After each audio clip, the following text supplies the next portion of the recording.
It's time for season 3, bitches. I'm Jessie. And I'm Amanda. And we're just a couple pregnant bitches navigating motherhood together. Welcome back to the Pregnant Bitches podcast. I'm so sorry my voice still sounds this way. It might last a couple weeks. I kind of would be okay with it. It's like sexy and raspy. I love it. I'm jealous. Are you? I want just the voice. A little bit of rasp without the clogged part. Are you sick? I don't think so. I think it's just like a raspy. You just raspy.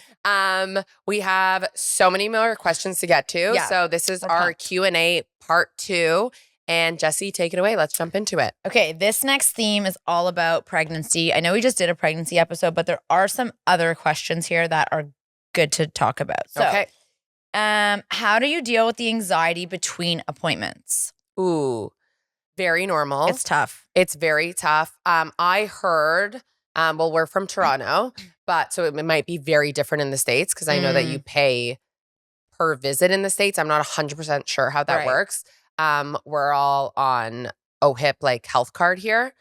But I have heard that if you do have severe anxiety, you can ask your OB or not even your OB, your family doctor to send you for another ultrasound. Right. If you're at the point of like, I'm so anxious and you know what's going on, they will do that for you. Yeah, like I feel like the most anxiety-ridden time is between 12 and 20 weeks. Yeah, I agree. Because usually you get an ultrasound around 7 or 8 weeks, and then you get another one around 12 weeks. So that's pretty fast. The 7 or 8 one is to like determine, are you pregnant? And to hear the heartbeat. Right. And then the next one, the 12 week, is like the dating one to figure out when are you due. Right. And then between 12 and 20 weeks, that's the 20 weeks is your anatomy scan. Right. And then to be honest, my midwife said after 20 weeks, you actually don't need another one. The end. No, not even. At all. She was like, you don't need a 30-week one. I'm like, are you nuts? Yeah, I want to see what's this going baby. on. Are you crazy? This fucking thing's growing inside me. So I will say I found it very anxiety ridden to not have information in that time. And like, you don't really have like a full on, like, are you going for doctor's appointments? Yes, you I are. had high risk. So I was going actually every 2 weeks. And then closer to the end, I was there every week. Yeah. So with my anxiety that I have, I was okay. But I remember the first time I still had the anxiety of like not knowing, and I asked. Yeah, you to get an extra ultrasound. Yeah, so if you're really nervous, you can ask to get another ultrasound just to see. Right. Or like at a minimum blood work just to make sure everything's still normal. Right. I think if something was gonna happen, you would have symptoms. Right. Or go and ask not even for an ultrasound for the just listen to the baby's heartbeat. Yeah. There's some appointments that it's not an ultrasound, that's just listening to the baby's heartbeat. Yeah, like my midwife would do the Doppler every time. There you go. And she would always be checking. And that obviously calmed you down. You're like, I hear the heartbeat and I feel good. Yeah. So that's another thing. Okay. How do you know when the right time is for baby number 2? You don't. And then the next question is, what's a good age gap? So let's kind of go hand in hand. I don't think there's a good or a bad one. I think there's pros and cons of everything. I agree. Like we have very different age gaps with our kids. And I think you had a lot of a tougher time right when you were pregnant and Ace was born because they were so close together. Yes. But now your boys are growing up together. They're best friends and now. It's really fucking cute. Very, very cute. They're basically the same size. That's crazy. Yeah. And my kids are more like 2.5 years apart. So I was physically a lot more like able to, deal with the pregnancy. No, but I'm interrupting you and you can tell me if I'm wrong. I think being pregnant with a toddler is harder than me being pregnant with a baby. Yes. Right? That's like Arlo just started like walking, like he turned 1 and I was still pregnant. That's true. You weren't really like running after him because he couldn't really walk. Only at the very, very, very end. So the very end obviously was hard. At 16 months, they start really running and like whatever. Right. But month 1 to 5 was not I was totally fine. And I'm still able to like rest in bed. He's napping a lot still. He still had 3 naps. 2 naps. No, 2. He still had 2 naps. Whereas with the toddler, you might not even get a nap. You're literally chasing that kid all day. I was in fucking Sky Zone jumping on trampolines at 9 months pregnant. So there's obviously pros and cons, but do what's best for your family. But then also on the flip side, like now Ziggy is he plays independently. Yes. So I can be with the baby on this side of the room and Ziggy's playing there and I can kind of see him, but I don't have to physically play with him. Right. At 2, you do. I'm like with both of them. They're playing together. Thing. And then also he can like understand things and like listen, and like he wants to feed the baby, or he wants Benny to come in the bed with him, or he like so it's different. Like like he's like your little helper. Yeah, he's more of like a helper than in your scenario where they're just like being together. So I don't think there's a good or a bad answer. No, I agree. And truthfully, I don't think you should stress so much about planning it, because it's going to happen when it happens. And then that's your scenario. Yeah, I know. Obviously, in a perfect world, a lot of people are like, you want them to be 2 years apart. Like in a perfect world, a lot of people say that, but there is no perfect world. And you don't know if you're going to get pregnant right away. You don't know if it's going to work out. What I will say is I think exactly 2 is the worst. When they turn 2. I think if your kids are exactly 2 years apart, like I know people that have their kids in the same month. Right. I think that is the worst for a couple of reasons. Number one, that month is going to be a shit show for the rest of your life. Yeah, 2 is a big transition. If you have 2 kids born in October, that's a fucking birthday. 2 birthdays every year. Like it's a lot. And then also like, I think 2 was like one of the hardest ages. It is. Because they're physically advanced. They're kind of understanding. But they're not they need attention, speaking. But they can't fully speak. They're probably still in a diaper, but I don't know. It's just 2 is hard. It was a lot. I think like you doing it before 2 was almost easier, and me doing it after 2 was easier. But I don't know. I didn't do 2, so there we you get go. pregnant 2 on Let the us know. We'll know. Okay, next question. Did you guys do the glucose drink test? Is there any alternative? I know you did not do the glucose drink test. Neither. The first one, it was COVID. I've literally said COVID 30 times today, but I feel like we're back into like the pregnancy questions. The first time it was COVID, they actually did not allow you to come in for a glucose test, because I guess you're sitting there and like loitering, basically. They didn't want people to loiter in the hospital. So I never thought of it like that, but that makes sense. So it was just the blood test. And then the second time around, I requested the blood test, because I was like, why do I have to drink this if like I did a blood test with my first? And they were like, no, you can't. Now we're doing the glucose drink. Honestly, it was disgusting.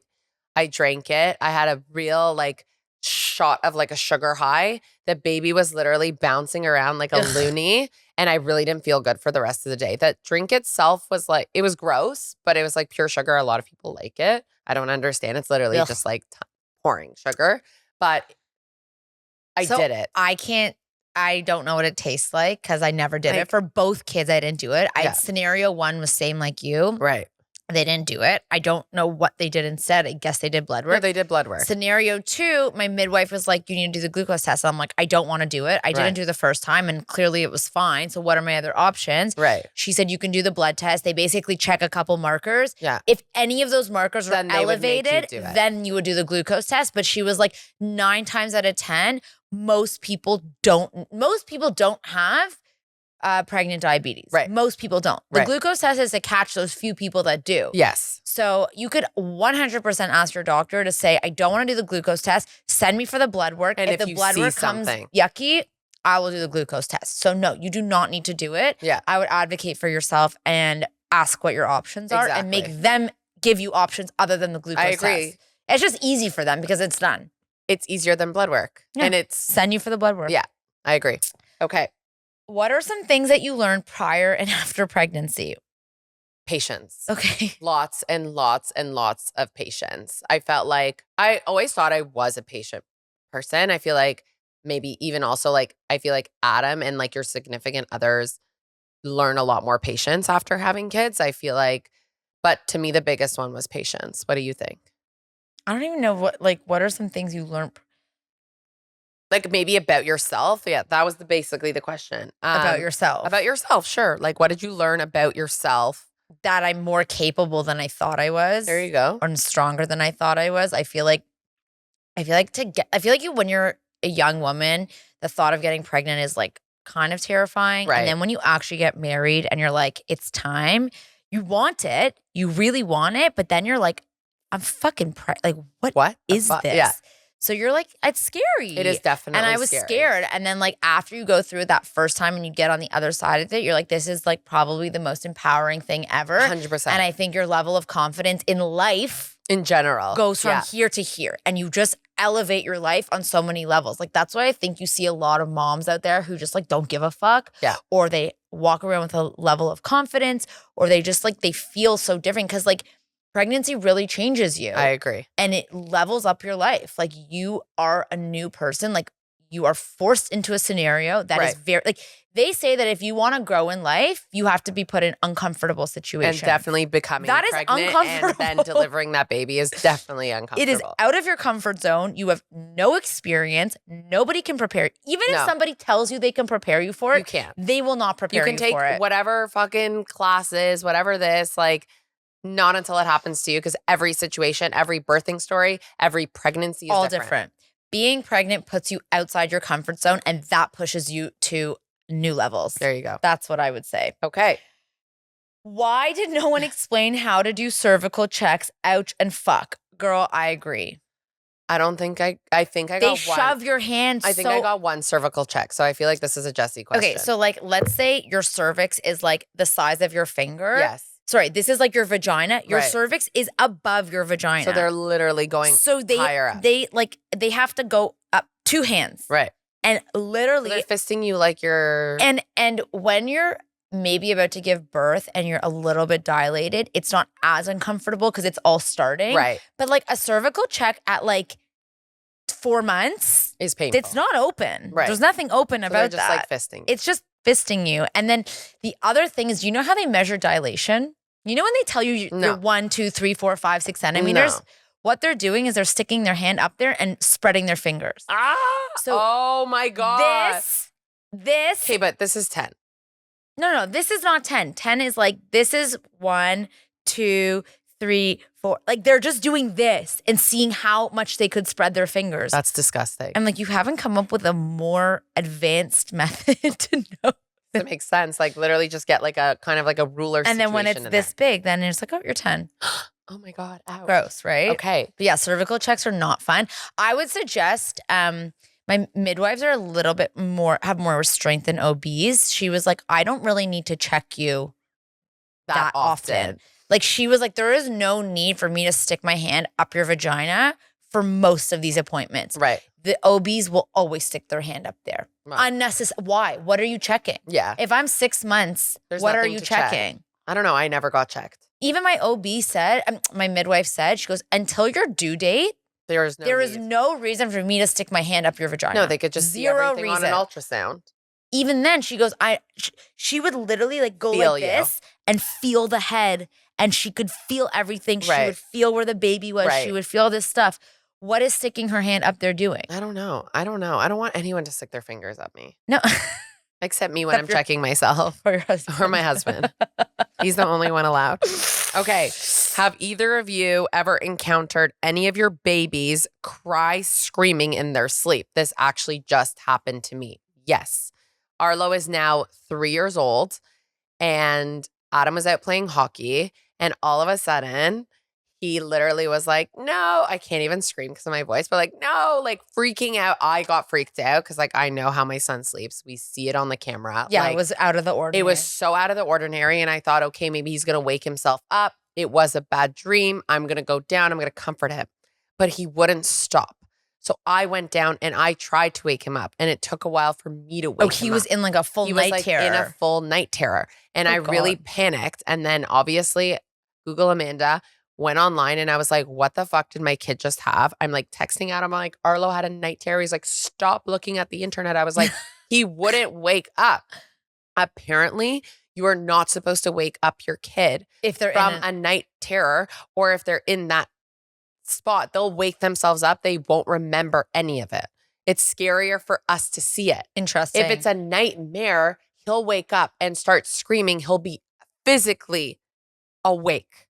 It was very crazy, but it's a very common thing, if that makes you feel better. No, my friend said that one night her daughter was just like going nuts and like freaking out. And then the next morning, because she's older now, was like, what happened last night? She's like, what are you talking about? Probably a night terror. No idea. Night terror. No fucking idea what had happened. They're completely fine from what I read. They're totally fine. Well, it's like people that night walk. And then like this one says your babies cry screaming in their sleep. I think if they're really young, it could be the same thing. You don't know. Could be, yeah, you don't know. But like baby, I would definitely check more. At this age, you could tell because they're speaking a little bit. But if they're like really babies, like sometimes maybe they just like have a shriek. I don't know. Maybe but babies, like maybe they're shrinking, maybe they're uncomfortable, maybe their tummy's hurt. Baby's definitely different than toddlers. So I would definitely go see the baby if the baby is screaming. Yeah. Like really screaming. And if they're not waking up, then maybe it is this night terror thing, but in babies. Yeah. I don't know. Okay. Love this question. I'm sorry, come again. And I would love to know, whoever sent this question, where this came from, what you saw. We are assuming that someone zoomed in on a photo. I'm not supposed to tell people that, but there's nothing to see when you zoom in on a photo. Jesse's labiaplasty. I'm sorry, what? Does pregnancy and birth make them permanently longer? Wait. So I'm going to... You have to Google. I'm going to let Jesse take this one away. Okay, first of all, I don't think we ever talked about Jesse getting a labiaplasty, nor has Jesse ever got a labiaplasty. A labiaplasty is, what is this? Yeah, let's define surgery. Okay. A surgical procedure done to reduce the size of your labia and the skin folds around your vagina. So Jesse did not get a labiaplasty. Oh, you could have a labiaplasty for cosmetic reasons or as gender-affirming surgery. Okay. So none of the above happened. Jesse did not have surgery. So the answer is... So I don't know if they make them don't know longer. if it makes them permanently longer, and Jesse did not get surgery. So that is that. And we're going to move on to the next question. Maybe that's part of the mommy makeover. Maybe, but you didn't have it. It's definitely not if I'm having another kid. No. Stay tuned for baby number 3, and we'll talk about labiaplasties after that. Why did she call me out and not you? I don't know. Okay, next question. First period after birth. I honestly really like this question because a lot of women don't talk about it. And I want to talk about the first one, actually. Because the first one, it was absolutely horrible that I remembered to keep my ice packs from after birth. And I put those ice packs in for my first period because everything was so swollen down there that the only relief I got was those ice packs. How many months after? I got my period at 4 months. Yeah, because you stopped breastfeeding. Because I stopped breastfeeding. So I actually got them at the same time, around 4 months. And it literally felt like someone was putting not one fist, but 2 fists up my vagina and literally punching me. It was so horrific. And it happened with both times. I didn't have to use the ice pack with the second kid. It wasn't as bad. But the first one is horrible. It's like the machine hasn't really been working for like a year. So it's like bad. It takes a little bit of time. And I think there's like a lot of buildup and it's painful. The first time I must have got it at like 7 or 8 months because I stopped breastfeeding. I still don't have one. No. And I'm 7 months postpartum. Yeah. And I've stopped breastfeeding. I don't know where it is. I feel like it's going to come soon. But the uterus is going nuts. I was puking my brains out the other day, which... That's why we thought you were pregnant. Yeah, but I'm not. But my uterus really hurts. So I feel like there's just like... I feel like it's like almost there. Like it's ready to come. It's going to be bad. It's going to be bad. Bad. Gotta get take a lot of Advil. Take a lot of... Yeah, the first one back is brutal. We're not going to sugarcoat any of that. Next bucket are baby questions. Okay. This is definitely one I can take. What age did you start sleep training? I have fucking done it all. All. You want to ask me a sleep training question? Ask me. So if you're going to do cry it out, you got to do it at 4 months. I'll talk about cry it out. You could do cry it out. Cry it out. Cry it out at 4 months is fine because they don't know the difference. But the second you go on vacation, if you do cry it out, you're done. It's not gonna work. Right. Telling you right now. I did it at 4 months. By 5 months, we went on vacation. We came back. It was a nightmare. So that's one. You should start sleep training them as early as 4 months. But sleep training to me is not the cry it out. Sleep training to me is teaching them sleep skills, which includes positive sleep association. Right. So like putting them in their crib awake. You could sing to them. You could pat to them. This newest one that I'm doing is very much like talking to them and like explaining things. I don't know if they're going to know. But you're not rocking him to sleep. Well, right now I was because he was sick. But the whole point is to like put them in their crib awake and don't even develop the sleep associations. Right. That's my best tip. Okay. Don't even start. Like once you start, it's very hard to break them. So like the passy, the co-sleeping, the bottle to feed, all that shit is rough. But look, you can sleep train at any age. We've Any slept age. like Arlo then, was sleep trained at 3 months. It was 2 nights of screaming. He basically, we did the cried out. We left the house and 2 nights, and he was basically sleeping 7 to 7. But I think we got lucky. And Ace was around 5 months. We did the exact same thing. Ace took a little longer, like 3-4 the days. older they are, it takes longer. Yeah, the older they are, it takes longer, 3-4 days, and the cried out. And then they obviously go back into phases. Like sleep training, by the way, does not end. No. Like every new milestone, like we did sleep training with Arlo from crib to bed. Ace now starting to wake up and he's like, oh, mommy. And I was like, whoa, I thought you were the kid that's sleeping. Like, oh, mommy, I want a hug. Different things like that. But honestly, I think the best advice that I ever got from a sleep trainer was do not rock your kids to sleep. Exactly what you were just saying. You can be in the room. She told me you can like be in the room, like shushing them and going shh, shh to tell them that you're still there. But if you put your baby to sleep at a certain age, when they realize that when they wake up, And you're you're not gone, there, they'll freak out. They'll freak out. Yeah. And your sleep training ends right there. Yeah. No, that's kind of what we're in. Like we were co-sleeping for a long time. Then we were in the crib. And now it's like, I mean, he's sick. So we're kind of just like trying to get out of it. But he wants to be on me. Yes. Because On you trained me, him to be on you. And that's where he finds comfort. And in some ways, I'm like, I don't really blame you. Like your crib is open. There's no pillow. There's no blankets, as there should be because of for safety reasons.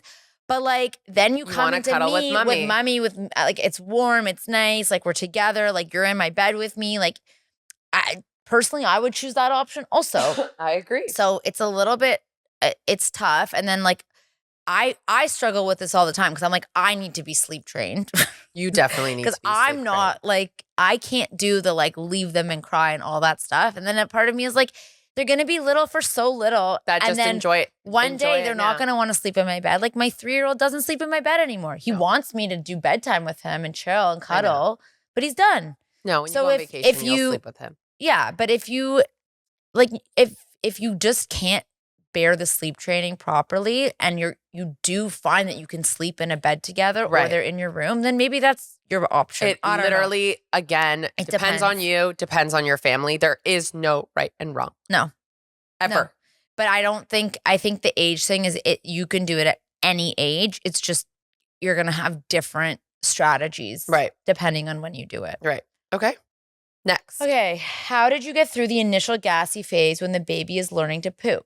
Well, I think they're learning to poop from day one. Yes. I think they're pooping actually in your belly, which is so gross. But yeah, they're pooping in your belly. I think maybe the initial gassy phase also happens when you're switching. Like I found switch from breast milk to formula, brutal. Yes. And bottle, they're getting more air.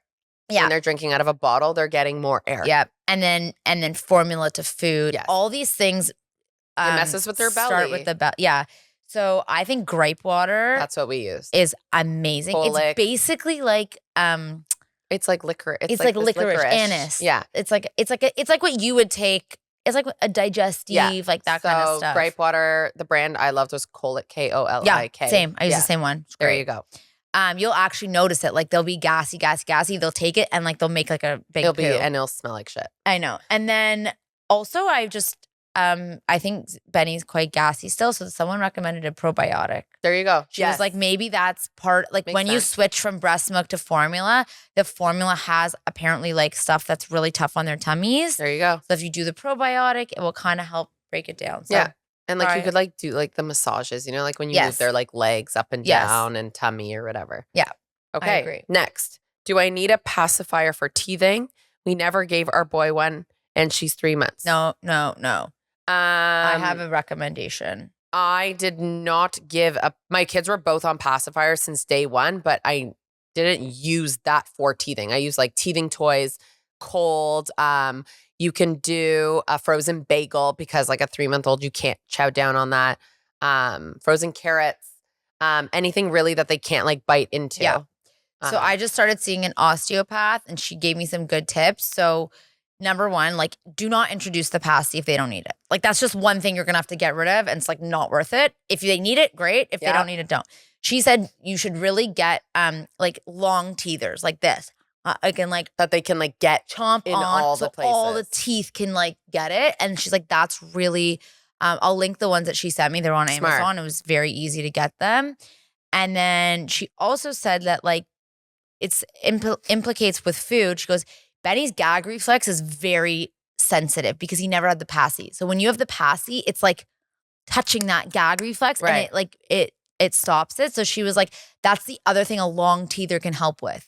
It can to getting start to the like gag get it, reflex. yeah, not so that sensitive because like he would literally eat soup and be like, "Ugh." And I'm like, it's liquid, but it's so sensitive. Right. So the long teether is what an osteo would recommend over a passy. Perfect.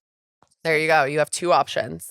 Tips on a Velcro baby that will not last. Oh my God, I can't speak Not English. nap unless you're holding him. We just answered that question. That's basically. what I'm in. It's tough.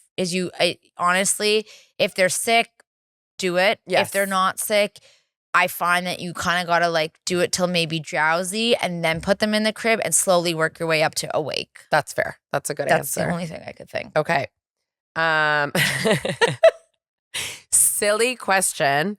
I was gifted so many different brands of diapers. Is it okay to use different brands? Yes.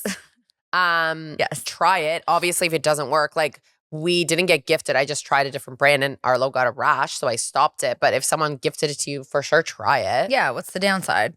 And then some brands you'll like more than others. Sometimes you'll figure it out. For me, it was less about like, I mean, obviously a reaction is a reaction. Yes. But I found like Pampers doesn't have the elastic at the back. And I find the poo would go up more. The Huggies has more of the elastic that I think kept it in. But every baby's shape is different. And I know, and my kids only can handle Pampers. We did Huggies and rashes. Yeah. So you got to just test it out. So it's good that you got gifted it. You can test it out. For free. For free. Okay. I feel like this is to me because this happened to me. So. Okay. First timer in January. What the fuck do I do with a newborn all day once my husband goes back to work? Yeah. Call Amanda. So call Amanda. Ace was born January 1st. It was the dead of winter. Also, a lot of my friends and family were out of town because that's usually when people go away. Yeah. It was really, really, really tough. It was snowy. Honestly, the best you can do is literally move locations in your house. Literally go like kitchen, bedroom. Honestly, it's tough. Like, I'm not going to lie. January, a winter baby is very, very tough. But any day that it wasn't like slushy snow on the road, I don't care. I put him in the carrier. I bundled up and I just went outside for fresh air. Oh, go to the mall. You can go to the mall. That's a good idea. Get in your car, go to the mall, walk around. And to be honest, I had Benny in March, which was still pretty cold. And the jacket that I wore pregnant fit with him in the carrier. So you could still go outside on a carrier walk, put them in the carrier, put the jacket over both of you. Yes. And you're good to go. It was actually easier in the first month when he was so little. Then once he was there, it didn't fit. I feel you. It's tough. That's tough. You get through it. And honestly, like you could be like, sometimes I wasn't able to hang out with friends in person. I just FaceTime them. Yes. I just FaceTime them and we hung out on FaceTime. Just so you have and some it was like something to do and talk about. Even if one was sleeping and one, it doesn't matter. You have just get some adult conversation. Honestly, catch up on your shows. But honestly, if you're a first timer in January in the middle of winter, like I would just enjoy yourself. Oh, your baby is gonna be sleeping a lot. You're gonna be nesting. It's gonna be nice. And your husband will want to. There's nothing to do. So it's actually your husband's going to come home from work and want to hang out with you as long as he's going out to patios in January. You will be okay. Yes. You will be okay. When to start buying stuff for your first baby. It depends if you're superstitious or not. I would say you don't need a lot of stuff to get going. You need basics in your nursery. Yeah, we have a whole hospital bag and hospital bag and like what to buy at home for like the first time, like pumps, nipple shields, like all that stuff. But truthfully, your baby needs a couple outfits. You need some onesies. You don't need to buy much of that stuff before like I was going to say 20. Weeks. I feel like once you reach that clear at 20 weeks, which is the anatomy, and they kind of give you like the green light and they're like, hey, like your baby's good right now. That's when I feel like I started buying stuff. Like you just want your your crib, your bassinet, your rocking chair. You don't even need a change table on day one. Just you like- literally are changing them here. Just make sure you have stuff by 32 weeks because you never know when you can go into labor. That's true. I feel like that's my biggest advice. That's true. Just have some stuff ready by like 32 weeks. That's a good point. I like that. That's my answer to that. Okay. Last question. Random. Jess, are you a natural blonde? Can we just preface who asked this question? Your mother asked, and I had to include it because we said we were going to answer every single question.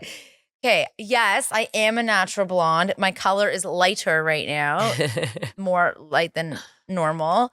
If you want to know the truth, my hair. Yeah, we want to know the fucking truth. I was blonde my whole life, and then my hair got darker as I got older. And then when Ziggy came and he was blonde, I dyed my hair more blonde to match his, so that people said that my kid looked like me. Right. So because right now my kid looks nothing like me because he is as blonde as you. Yeah. And then the second one came out more blonde. I'm not going that blonde. Yeah, no. But that's it. That's all. That's all we got. The questions were amazing. Thank you, everybody. If there's anything that we missed, always send us a DM, send us an email, whatever works. And we will see you next week. Bye, guys. Bye.